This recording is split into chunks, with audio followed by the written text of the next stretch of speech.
Welcome to the Love Not Fear podcast, your daily source of inspiration and actual insights. I'm David Henzel, your host, and together with my co-host Eduard Brink, we dig into discussions on productivity, business, personal development, all with the intent to shifting the mindset from fear to love.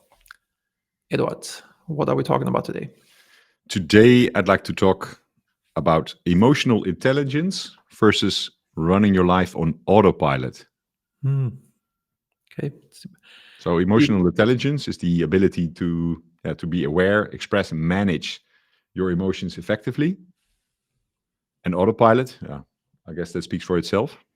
Well, autopilot, if your autopilot is calibrated well and your habits are really dialed in, I guess then, certain areas can run on autopilot, but I know what you mean. Basically, falling back into certain habits or acting unaware. And yeah, this makes sense. So I guess in terms of being emotionally intelligent, I think impulse control is a big one. I did an experiment this January, and I decided not to buy anything until my birthday, which is May 24th. And I mean, I only spent money on food, travel, hotels, but not buying clothes, gadgets, anything. And I just kept a list of things that I want. And after time has passed, I didn't even want these anymore. It's like, that doesn't really matter. I think one or two things I actually bought, but the rest was like, meh. And I think this is a good trick for impulse control if you have to review later. Yep. On doing things, etc.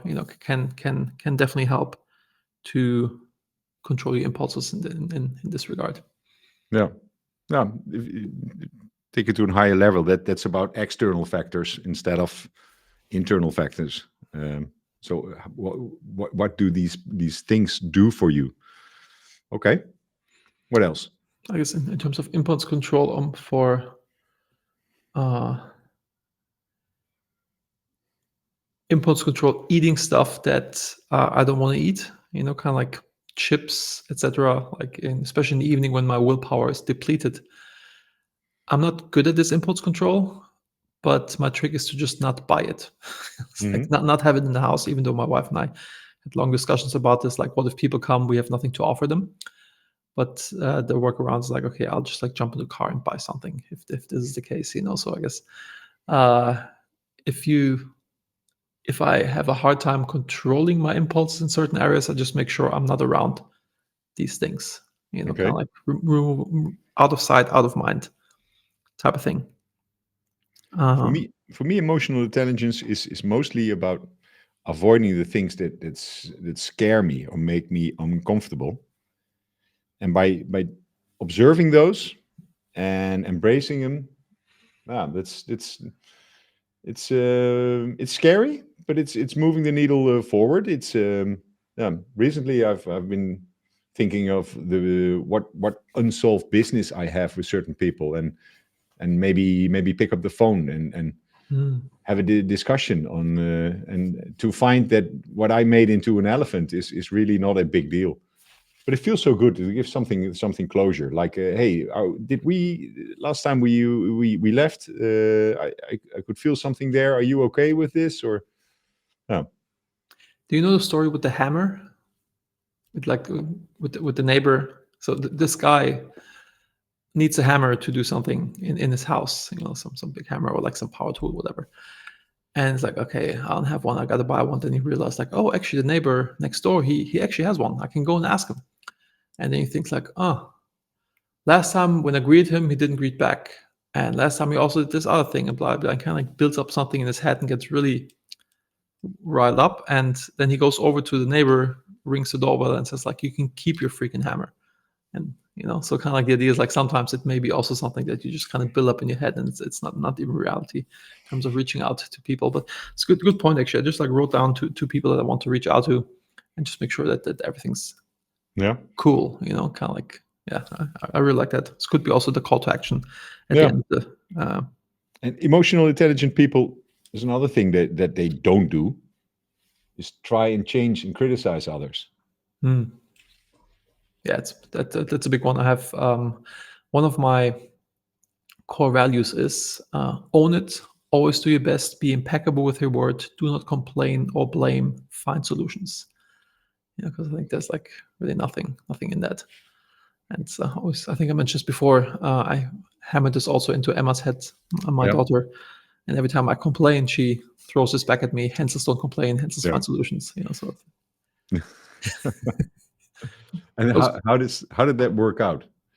It works out because she calls you up on it, but and vice versa, call each other out of it, and yeah, definitely. Like when she starts complaining, it's like, she kind of pulls back. And do you find if that belief, it's like it's a family core value, for instance, that it's for you, it's easier to live up to that as well? So the power of everybody acting in a certain way is leading up to something bigger, or is it easier to stay on track? Absolutely. For example, with my core values, my business partner Mert, he did the Managing Happiness course again, and he started writing down his core values every morning. Like he writes them out, and his mission and vision every morning he does it again. And I started doing this as well, and this was like, and Mert told me it came to the point he's been doing this for 3 months. That every time he does something, these values pop up in his head, like, is this in line with this, or is this not in line with this? I think it's a really cool exercise to really drill this in, and shape your reality, or shape the person that you want to be. I think if you do this right when you wake up and your mind is still in a certain mode, it could work as a meditation where you I do this in the morning. Yeah. Also, like kind of in this core value, I integrated 2 things from the 4 agreements. Before was own it, do not complain or blame, find solutions. But I added always do your best and be impeccable with your word, which are the 2 of the 4 agreements of of the book, the 4 agreements. And another one I have, my 8th value is courage. Don't hold back. Don't take things personal. Do not make assumptions. Believe in yourself. These are the other 2 agreements from the 4 agreements. Do not take things personal, and do not make assumptions. And I think there's also with impulse control. Like if you take things personal, you kind of go into the fear mode. Kind of like, oh, why is he attacking me? Why is he doing this to me? And often forgetting that there's systemic issues. For example, if like some employee or friend, like usually is great, but then he's like acting up, acting weird. Like if usually has very little to do with you, but more with like his circumstances. Like maybe he has a fight with a spouse, or he has like his business not going well, or whatever. He's like agitated from this, and you're just like kind of trigger point, or you're the outlet for him. If you take it personal, you're in a state of fear and you become combative, versus if you're in a state of love and you kind of like you'd be able to catch this person and say like, okay, how can I help you now? What's the underlying issue? Like, how can we solve this? I think that's also a sign of being emotionally intelligent, by kind of being above that, being the bigger person, not being attacked and going down to this low level of. I found a way to deal with that, to stay to be empathetic while you're not jumping on the roller coaster of somebody else's emotion, is just to ask a few questions, clarifying questions. That's the about being impeccable with your words. If you choose the right questions and you try to grasp the problem this other person is dealing with, one, you buy time for them to formulate where they actually are, and then blow off some steam, because we all know bad things happen in the heat of the moment. We say things we don't mean. But it's a fine balance between staying emotionally absent versus being empathetic. And I've had situations where something happened, and I would zoom out a little to buy time or not jump on the roller coaster, and that could potentially come over as being unattached or arrogant, or I think it's always about how to communicate this. Let me digest this. Let me think about this. I'll get back to you in this verse. Just like not saying anything. I think it's really important, like how you respond to things. As being emotionally intelligent. So why do we do this for other people? Why do we call a timeout in a certain discussion? But why don't we do it internally? This is something I'm working on. My day is filled with highs and lows. And I it's not that I want to flatten every high and heighten every low, but to maybe pause a bad feeling or an emotion. We spoke about worry time, and this is the actually knowing that there is a thing like worry time. I'm not going to give my 100% emotion to this topic right now, but I'm going to address it somewhere later. I often am not even specific that what time it will be. I just say, okay, there should be a worry time for this. I don't say it's going to be 1 o'clock today. And for me, it means that I'll find a time to deal with this situation where I'm more collected and higher in my energy. Because in the mornings when I get up, I get up quite early, and the when I get up, the first couple of emotions are negative. I'm not the best person when I get up. I'm not like a shiny happy people right out of bed. 2 hours later, I carve out 2 hours of private time in the morning. That's why I go to bed relatively early, and I don't need a lot of sleep, unfortunately. So 2 hours later, I'm a completely different person. My perspective completely changed. So why would I now? I'm looking back at that. Why would I tackle certain problems from a certain state of mind instead of tackling them 2 hours later when I did a little workout, when I'm caffeinated, hydrated? Yeah. So that's Yeah, it's actually definitely a great point to, if you're also, when you have a discussion with your spouse, the original Managing Happiness was like how to apply business principles to your personal life, or even in business. If you have like, if you see something that comes up, if I see a mistake or something could have been done better in one of my businesses, I'm not impulsively reaching out to that person. I'm like, what are you doing there? Because this person is probably busy with another project right now, and like let them. If it's urgent, of course I do it, but I just like add the discussion point to our level 10 meeting, and then when the meeting time comes around, we can talk about this. Then I'm also like more calm, collected, and I thought about like a few things. And this is works phenomenal in terms of, like, as you said, like delaying not doing it in the height of the emotional peak or low. in my business, I think I started maybe 8 years ago with a thing I call a single topic meeting, an STM. Okay. So when we Not have the a STD. discussion somewhere, or we have a regular sales meeting and a topic pops up that we cannot handle at that moment to the right depth, we call it a single topic moment, and it's forbidden to talk about anything else, just in a single topic meeting. We have single topic meetings that last 3 minutes. We have ones that last an hour and a half. But just calling it out and saying, hey, this is too important to shove under the table, and I'm not going to jump on this roller coaster of emotions, and hey, this doesn't work, and not let it snowball into other things. Single topic meetings are a game changer. I like that, actually. I took a note on this.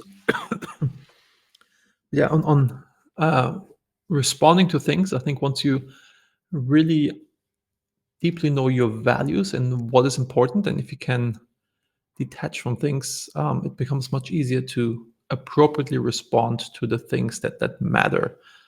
For example, also core value for me is like, first things first. My first core value, health and family first.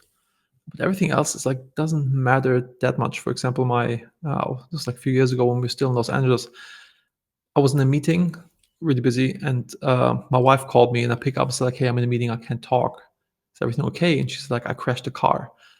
I said, okay, are you okay? Yes. Is anybody else hurt? No. Do you need any help? Can you manage by yourself? Yes. Okay, bye. Click. And it's just like, and she was like, really, like, how can you be so detached from it? But like, it's things that doesn't matter. Like, even if the car would have been totaled, it was not even that bad. But she expected me to have like this massive reaction to it. So I think it's like knowing what matters, and really hammering your core values into your head, into your heart as well, will allow you to react appropriately. Okay. I'm still thinking, is this emotional intelligent behavior? Is this Or having no emotions? autopilot? I think the answer is maybe lies in between that. But yeah. Okay. Yeah, we are reaching the end of this podcast. So what would be the main takeaway or assignment? I like the assignment of like figuring out where you have loose ends with people, where you left off on in a bad state, or like where you felt like, oh, this was not right, or maybe if like, with family members, etc., you have some beef, and kind of like be the bigger person, like take a step to right these things, so you don't take him to your grave. I think that's, or if Yeah. people that pass away, and that you have like some open issue, I think that's always a sucky thing. So, It's and then act out of love, don't like be in the space of fear, like act out of love, reach out and say like, hey, let's chat about this, let's grab a coffee. we carry a lot of stuff with us in our little backpack, and by reaching out and taking some emotional burden out of that, the backpack gets lighter, and you feel lighter. And wow, it's I've never had the experience when I did that it wasn't when I'm the one to initiate a certain discussion or a conversation or a telephone call, that it didn't work out positive. Because just the mere act of taking the opportunity, hey, I'm thinking about you, I noticed this, what is it that we can do, that I can do about it, that you need. This is always done. Let's circle back. Beautiful. It's act out of love. Cool. Awesome. Okay. Then thank you for listening. Check out, subscribe, share, like, comment, check out the show notes. We're going to have some links in there.